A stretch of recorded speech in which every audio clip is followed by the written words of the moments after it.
कैसे हैं आप लोग। आज मैं आपको बताने जा रहा हूँ खांसी का सबसे फायदेमंद हनी टच सिरप। ये एक आयुर्वेदिक सिरप है। इसका कोई साइड इफ़ेक्ट भी नहीं है।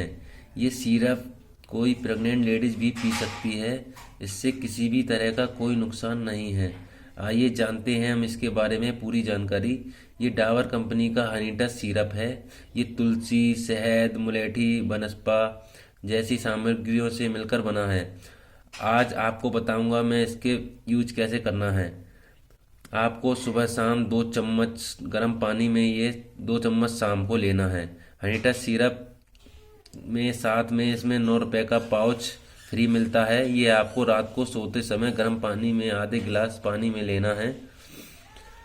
और दोस्तों, हमारे चैनल ऑल डिजीज हेल्प को सब्सक्राइब कर दें। जैसे कि आप सब्सक्राइब करते हैं तो आपको ऐसी जानकारी तुरंत मिले।